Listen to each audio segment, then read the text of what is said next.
program. Thank you so much for joining us here on Uncle Sam's Soccer Podcast. Yeah, happy to be here. Thanks for the invite, gentlemen. So the academy system is relatively known in the soccer community, but as far as it comes into detail, it's still very thin. Do you mind elaborating on the structure of the academy system and how important it is to the development of the game here in the United States? Absolutely. The Development Academy was started in 2007, so we just finished our 10th year here in the month of July, and we still do agree that we see it in its infancy stages in terms of the potential that the program has overall. It was first structured in 2007 with two combined age groups, U15-16 and U17-18. That was to focus on a group of players that was manageable at the time.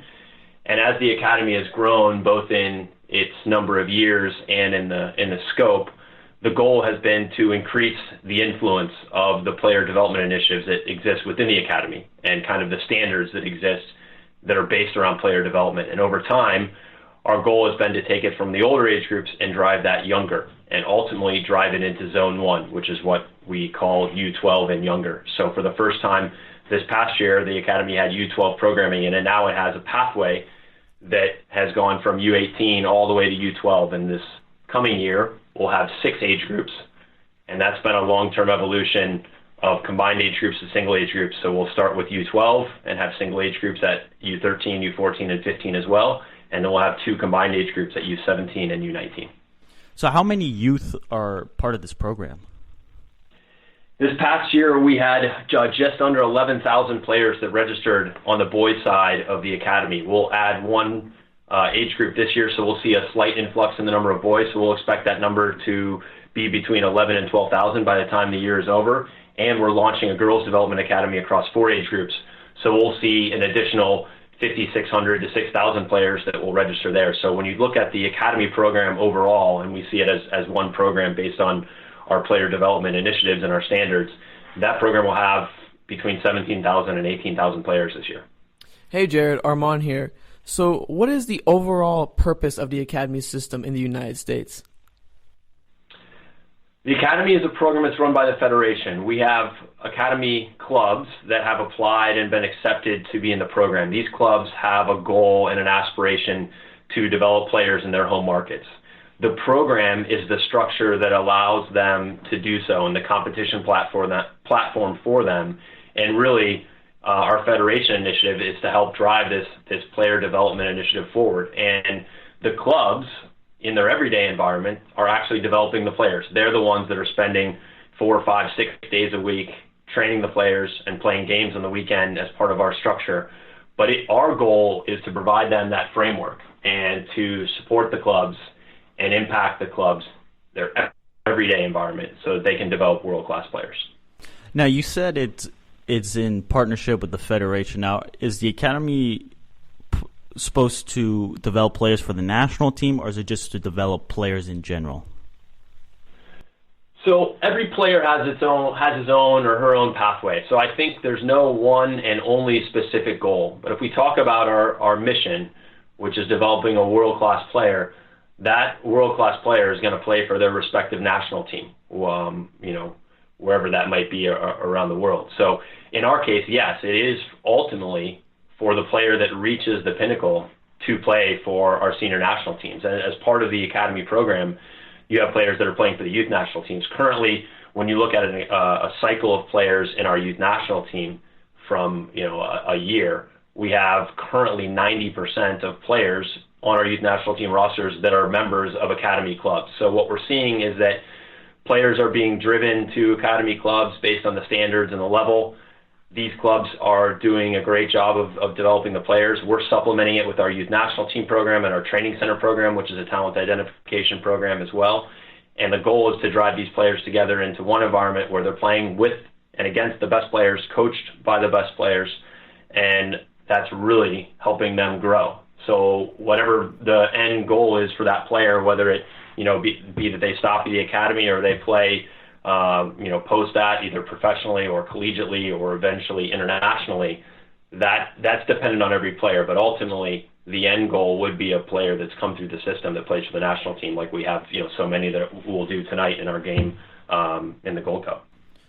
Right, but is there, from the academy side, is there a emphasis on saying, hey, since you are in the United States, we'd like for you to play for the United States because there is funding coming from the federation? I mean, there's a lot of criticism on that, or well, not criticism, but just unclarity on, okay, are we developing players for the national team, or are we developing players just for world class, on that premise? I think that goes back to the earlier point that we provide the platform that allows the player to develop, but ultimately the player and the club in their everyday environment are determining what that is. So if you have a professional club that has a player in their academy, their ideal goal is probably to develop that player to play for their professional team.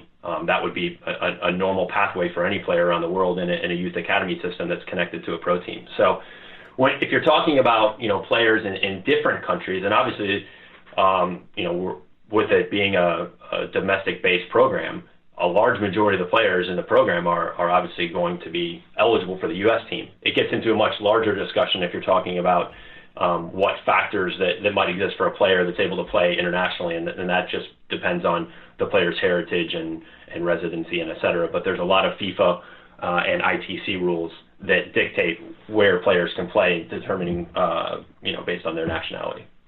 So, Jared, currently, in your opinion, what are the biggest issues facing youth soccer right now? We look at the landscape overall. You're talking about over 4 million players that exist in this country, and that number might be larger than that, but 4 million plus from registered players from what we know at this point. That's a different challenge than maybe the 20,000 players that'll play in the academy this year. There might be some that exist when you look at geography and travel and the size and scope of the country. That obviously becomes one challenge. Having the sport and the program exist over a long period of time that exists in other countries, that has a real benefit because you have coaches and players that have played the sport their whole life growing up. So right now I think we're faced with this challenge across the entire landscape of developing better coaches. We think better coaches will develop better players. So it's a major initiative of the Federation to continue to enhance our licensing program and create more opportunities. So when you look at something on the scope that we are and the amount of years that people have been really investing from a financial standpoint in the youth game, it's not something that's on the forefront of development like it is in other areas of the world. So I think we've got a couple factors logistically that make it difficult. And then you have a lot of opportunity in this country. There's a lot of sports. There's a lot of choices for children when they're growing up. So that's another dynamic of how many players you actually have playing the sport as well. So let's narrow it down a little bit. What about academy-wise? What are the issues going on on the academy level? I think right now we're looking at trying to improve the overall level. The more we can bring up the entire group, the better players that we have playing with better players, then that's probably going to be as fast as the system rises. Right now, we have a real challenge with players being able to be in an everyday environment that's professionalized, and the challenges that exist either with school and travel and distance that some have, depending on where someone lives. But if you really want to look at what's going to develop a player, it's that consistent everyday environment where you've got everyday training in facilities that allow that to happen, that fit within a player's schedule that doesn't have long travel distances, both for travel and both for training and for games. So that becomes a real logistic. I think staffing of clubs, it's not like there's a full-time athletic trainer and a full-time sports psychologist and all the support staff that goes along with it. That really helps a player develop on and off the field. So looking at what a professional environment looks like, it's lacking in terms of facilities and staffing and support in those levels. And then just the quality overall of the amount of coaches, of where we're at, and the amount of coaches that we'd like all of the players to be able to have, head coaches and assistant coaches that have gone through the licensing pathway and that have experience coaching that can provide education and instruction to these players. That's still developing, and I think it's at a level where we could increase it and improve it over time. Do you feel personally that you take a lot of responsibility for the development of the youth? I think we as a federation certainly have a large part in what's happening. We're trying to drive standards that we believe are based on best practices around the world for players to develop. So when you say personally in terms of the program and our staff and everyone who's invested so much time and energy into this, we do take it personally that this is a goal and initiative of the federation of what we do every day. So we think that we can, again, provide that platform that's going to allow it to improve and to see if we can improve it at the fastest rate that we can and accelerate that timeline. How has the academy system changed since you've taken over? It's been 3 years since I've been in the role as the director. I started off as a coach in the academy in the first 2 years of the program, so it's been great to have the perspective of the academy and to watch it evolve over time. I think every year it gets better. Every year we have a number of people that are looking at it from an analysis standpoint, whether that be through our technical group, our technical advisors that are supporting the clubs and actually watching games week in, week out, our scouting network, our youth national team coaches that are directly tied into the program, our director of talent identification.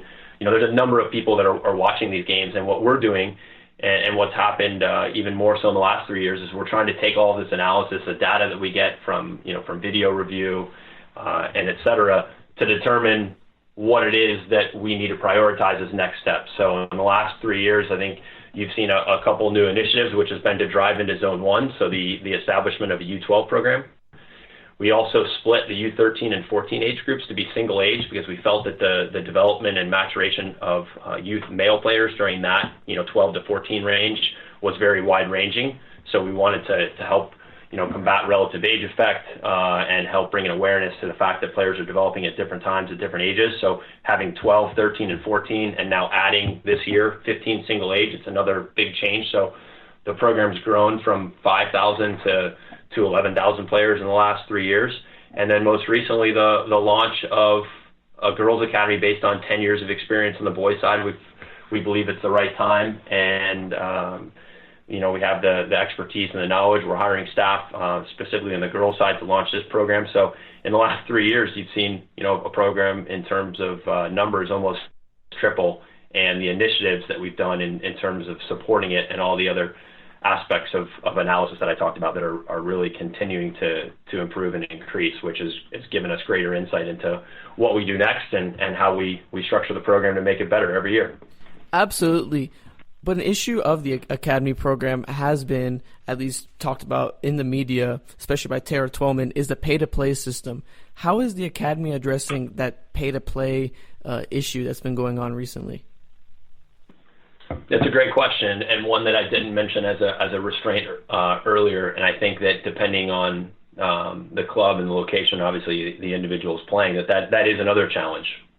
It's something that making it cost-free, it's not going to change next year or the year after that, but having an awareness to the fact that financially that can be a barrier for players to play.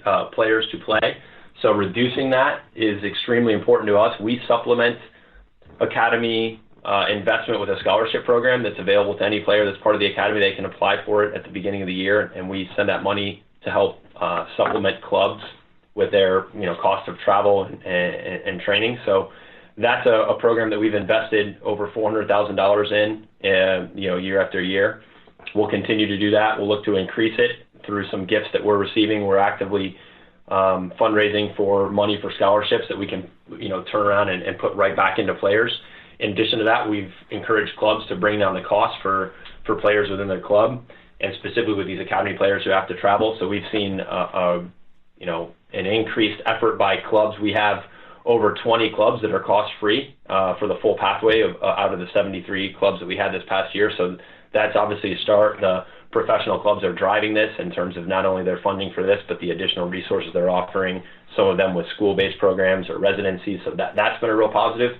And when we looked at the average cost of a player over the last year, every single division had made some improvement on the average cost per player from the year prior. And I think the average was over $500 in terms of the reduction in cost per player across the division. So we're seeing clubs have an awareness to it and make efforts to improve it. Awesome. Finally here, where do you see the academy going in the next 10 years under your